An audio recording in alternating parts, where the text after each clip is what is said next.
الشكر علينا.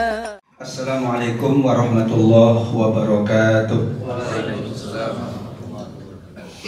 Alhamdulillah al-ali al-qadir, wassalatu wassalamu ala rasulillah al-nabiyil basyirin nadhir wa ala alihi wa ashabihi ahli sidki wal khair, amma ba'du. Yang utama dan selalu kita utamakan adalah Allah, dengan mengingatnya, mengagungkannya, juga mensyukuri nikmatnya. Yang kedua, kita selalu mengucapkan salawat dan salam kepada Nabi kita, Nabi Muhammad sallallahu alaihi wasallam, juga semua ahli keluarganya, para sahabatnya dan para pengikutnya, hingga kita umatnya.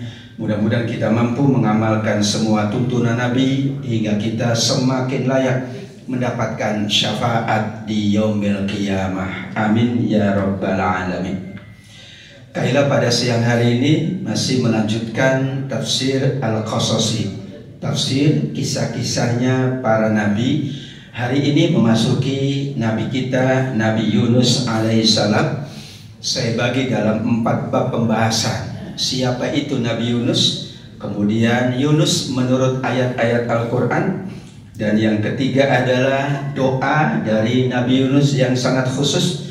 Dan yang terakhir adalah bagaimana kita juga ingin mengamalkan doanya Nabi Yunus. Karena yang lain tidak bisa diamalkan, cuma doanya Nabi Yunus yang dapat kita amalkan. Nabi Yunus meninggalkan kaumnya tidak boleh kita amalkan. Nabi Yunus masuk perut ikan pun tidak mungkin kita mendapatkan hal itu, karena itu khusus untuk Nabi Yunus alaihissalam. Yang mungkin kita ambil ibrah dan pelajaran dari ayat-ayat Nabi Yunus, kata para ulama tafsir, adalah doanya Nabi Yunus. Karena doanya beliau panjatkan dalam bahasa yang sangat umum. Beliau masuk dalam perut ikan, doanya bukan ya Allah keluarkan aku dari perut ikan, tidak. Tapi doanya adalah doa yang sangat umum. La ilaha illa anta subhanaka inni kuntu minadz zalimin. Berarti bisa kita amal kapanpun, sedang bagaimanapun, dalam kondisi apapun dan dimanapun. Melainkan kalau doanya ya Allah keluarkan aku dari perut ikan, maka kita tidak bisa mengamalkan doa tersebut. Kita awali dari siapakah Nabi Yunus. Nabi Yunus itu adalah masih keturunan para nabi, yaitu dari Nabi Yakub bin Ishak bin Ibrahim. Ayahnya namanya Matta, Yunus bin Matta. Yang membedakan Nabi Yunus dengan nabi-nabi sebelumnya adalah bahwa kalau nabi-nabi dari Nabi Nuh, Hud, Saleh, Ibrahim, Syuaib itu diutus ke negerinya sendiri, ke kabilahnya, ke kaumnya. Tapi Nabi Yunus memang diutus bukan pada kaumnya. Karenanya tidak salah menurut kita. Nabi Yunus ketika tidak diterima di Musil, di Ninawa, di Irak saat itu, dan beliau hendak pindah ke tempat yang lain, ke negeri yang lain, menurut kita tidak salah. Karena itu bukan kaumnya, bukan kabilahnya. Sedangkan Nabi sebelumnya, wa ila adin akhahum huda, kepada kaum Ad Allah utus saudara mereka. Berarti masih ada hubungan keturunan, ada hubungan kabilah, ada hubungan kesukuan. Tapi itu tidak terjadi pada Nabi Yunus alaihissalam. Namun tetap Allah salahkan, karena Nabi Yunus memang sudah berjanji kepada Allah, dimanapun beliau ditugaskan, beliau siap menjalankannya. Tiba-tiba Nabi Yunus keluar dari kampungnya, pindah ke tempat yang lain, maka Allah siapkan satu kejadian yang tidak akan terulang kembali. Naik perahu, perahunya muatannya penuh, maka harus keluar dari perahu, berarti masuk ke dasar laut.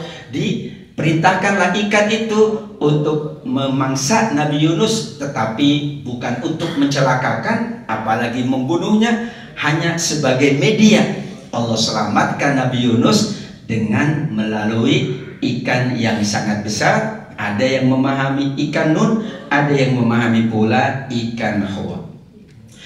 4 kali kata Yunus disebut oleh Al-Quran. An-Nisa 163, Al-An'am 86, kemudian ada nama surat yaitu surat Yunus. Yang menarik ini surat Yunus 98. Surat Yunus itu jumlah ayatnya 109. Dan nama suratnya adalah surat Nabi Yunus. Sangat berbeda dengan surat Yusuf. 111 ayat isinya tentang Nabi Yusuf semuanya, kecuali 3 pertama sebagai pengantar wajar dan 10 ayat terakhir karena penutup.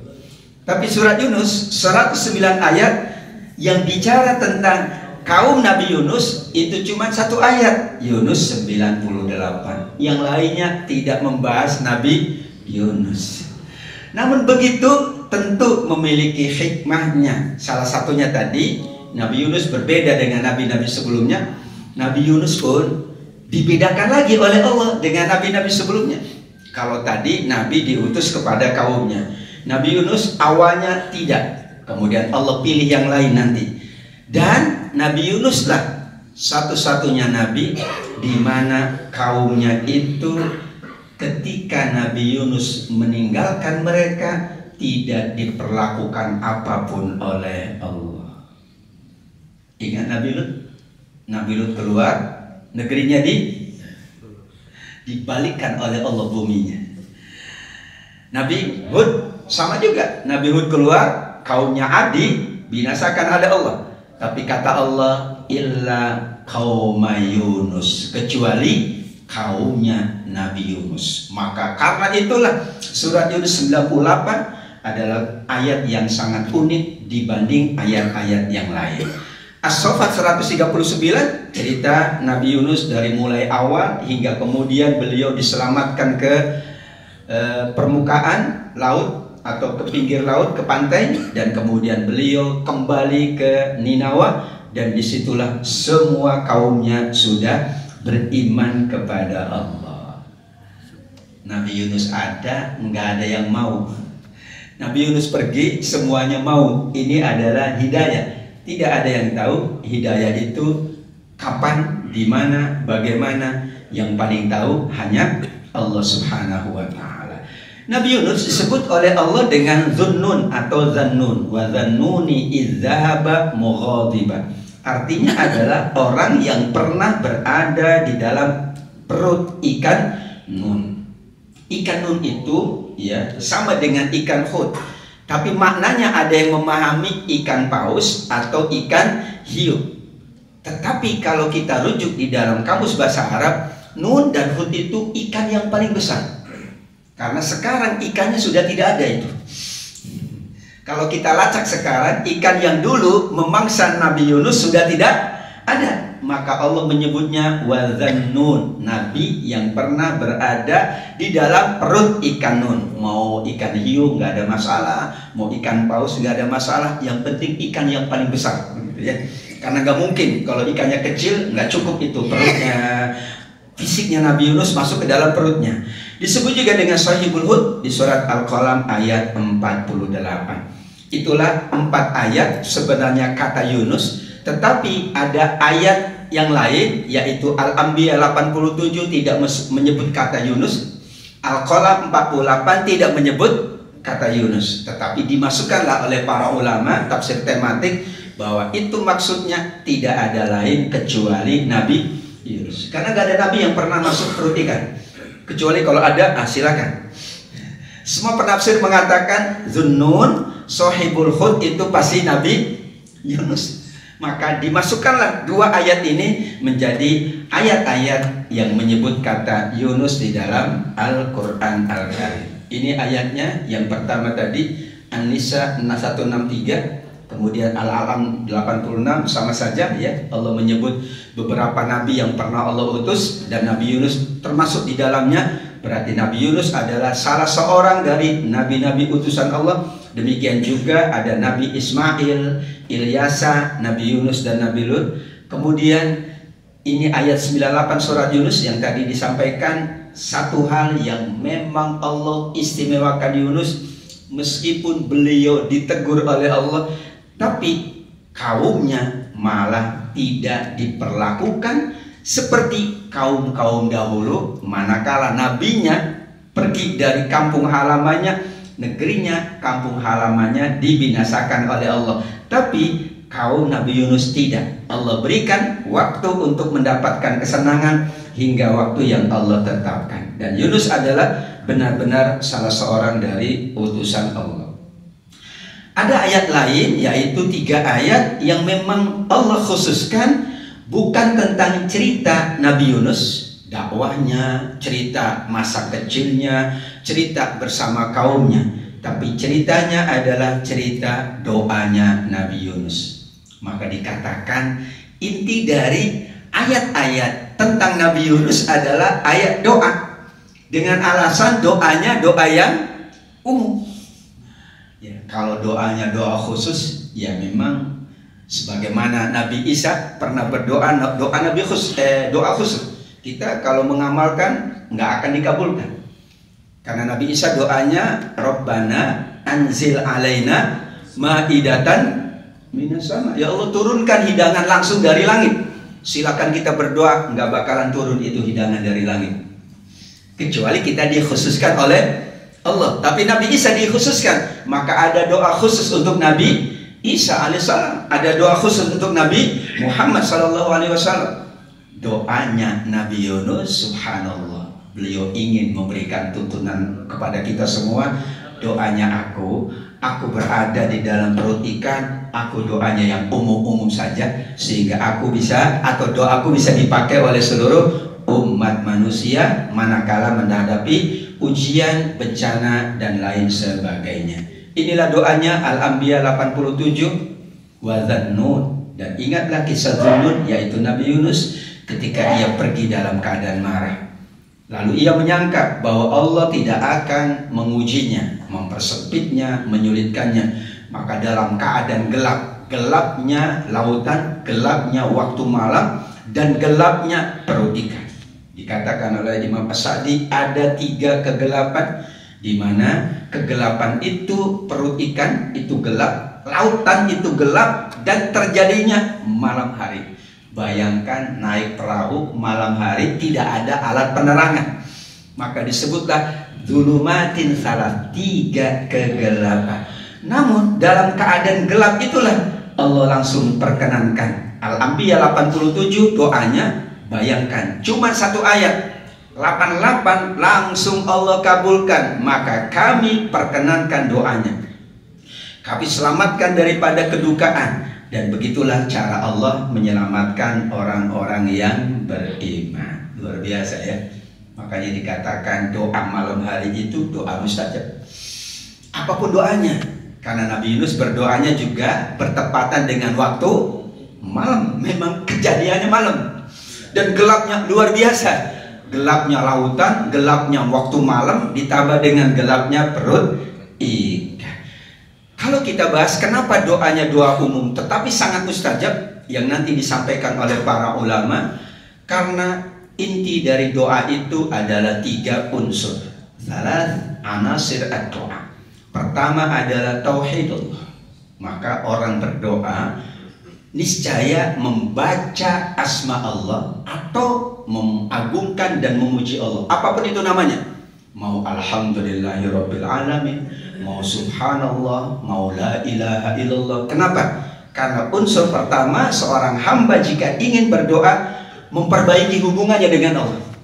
Dan cara memperbaiki hubungan kita dengan Allah adalah dengan memuji Allah, mengagungkan Allah, mentauhidkan Allah. Unsur yang kedua adalah kita meyakini dalam doa kita tidak ada yang maha suci, tidak ada yang maha sempurna kecuali Allah. Sedangkan makhluk yang mengucapkan subhanallah adalah banyak khilaf, banyak salah. Karena dia banyak khilaf dan banyak salah, maka ia harus mengatakan Allah subhanahu wa ta'ala yang maha suci, yang maha sempurna. Itulah ungkapan subhanaka. Terakhir, bagaimanapun manusia itu berdoa kepada Allah, ia harus mengakui bahwa tidak berdaya, tidak ada kekuatan dan membutuhkan pertolongan. Banyak cerita Dalam hadis Bukhari pun kita pernah mendapatkan cerita itu.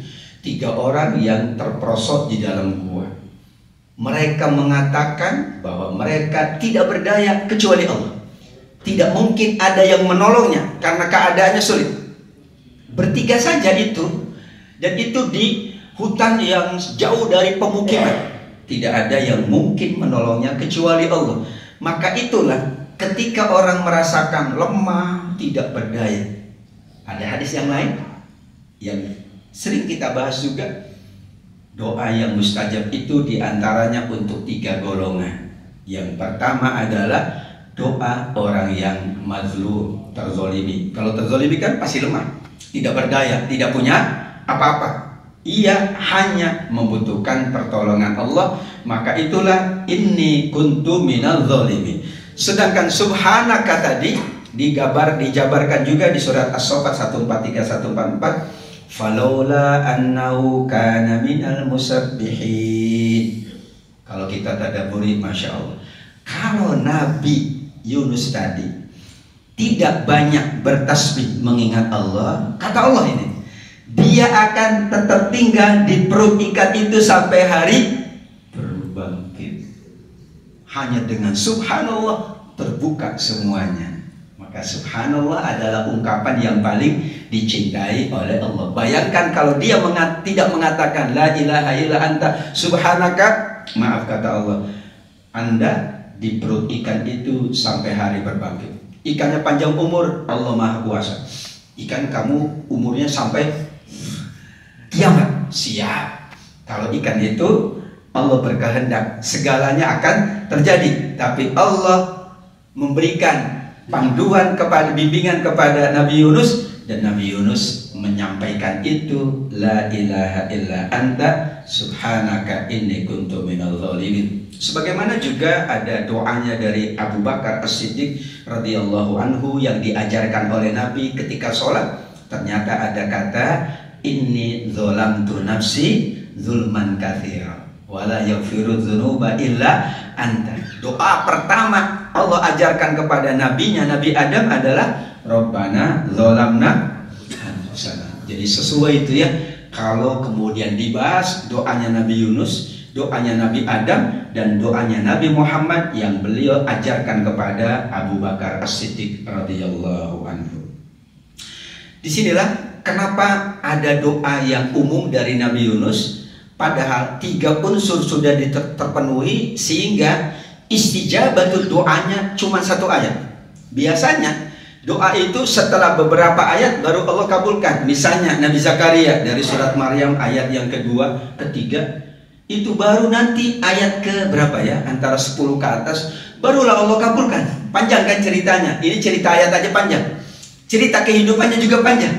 Tapi cerita Nabi Yunus tidak panjang. Cerita ayatnya 87 doa, 88 ya. Ini bukan tahun ya, tahun 87 berdoa, tahun 88 dikabulkan, bukan.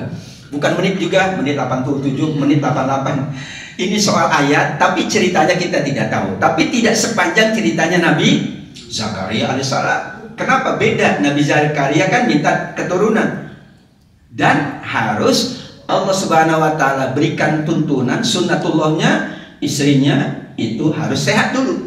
Makanya wa aslahna zaujah, kata Allah, aku sehatkan dulu istrinya dong. Sunnatullah itu tidak mungkin orang punya anak kalau nggak sehat. Bahkan dikatakan oleh Nabi Zakaria, istriku mandul, maka Allah sehatkan dulu sehingga panjang ceritanya. Untuk Nabi Yunus tidak. Imam As-Sadi mengatakan ayat ini adalah janji dan berita gembira. Siapapun kita, kalau tertimpa musibah, musibahnya apapun, kesulitannya apapun, kemudian Allah akan menyelamatkan dan mengangkatkan kesulitannya sebagaimana dahulu Allah berikan itu kepada Nabi Yunus. Sebagaimana hadis Imam Tirmidzi, tidaklah seorang muslim berdoa dengannya, yaitu doa la ilaha illa anta subhanaka inni kuntu minal zalimin, dalam suatu masalah. Tidak disebutkan oleh Nabi masalahnya apa. Ya, kalau masalah Nabi Yunus tadi kita sudah tahu, masalah apapun, melainkan Allah kabulkan. Illa istajaballahu du'ahu.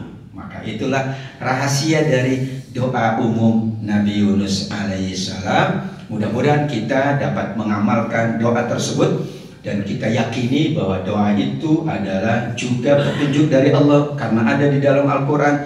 Berarti sebenarnya doanya Nabi Yunus adalah wahyu dari Allah. Maka tidak ada kata kecuali doa itu amat sangat mustajab. Shadaqallahul azim. Maha benar Allah yang maha agung. Demikian jemaah sekalian, apa yang dapat kita bahas pada kesempatan siang hari ini. Saya kembalikan ke MC untuk tanya jawab mungkin. Jazakallahu khair kepada Ustaz Habib Lutfi. Dipersilakan kepada para jamaah yang ingin bertanya, diberi kesempatan satu penanya saja yang ingin bertanya, dipersilakan. Ya, silakan Pak Eko.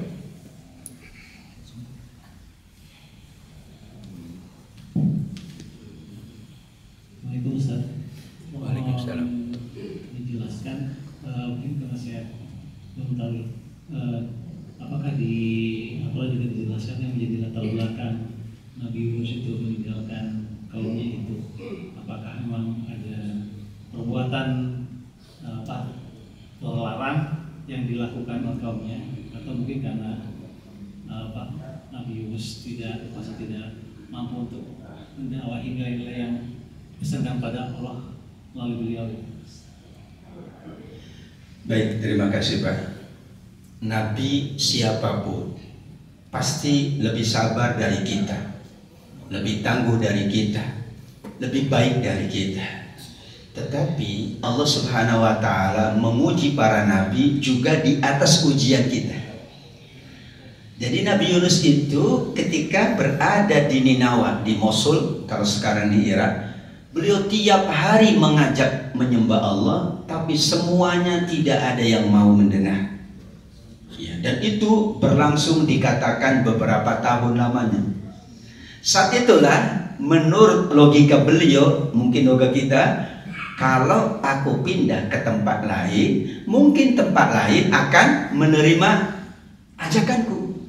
Kan ini mubazir, ya, mubazir waktu, mungkin mubazir aset gitu ya. Ini sudah full di situ tapi nggak ada yang nerima, satu pun nggak ada. Dan mereka tetap menyembah berhala-berhala yang ada di situ. Tetapi Al-Quran tidak menyebut, hanya tafsir dari ayat-ayat di surat Al-Anbiya, di surat As-Saffat itu disebutkan oleh para sahabat bagaimana dulu keadaan Nabi Yunus. Isiat beliau itu bagaimanapun tetap salah. Kenapa? Ini satu kaidah dalam ilmu akidah tentang mengimani semua nabi. Para nabi itu kontraknya sama Allah itu sampai selesai, apapun yang terjadi nggak boleh dia pindah. Kalau kita boleh mutasi, boleh pindah, mengajukan pindah boleh. Maka Nabi Yunus ditegur oleh Allah. Kenapa ditegur? Ini belum selesai tugasmu.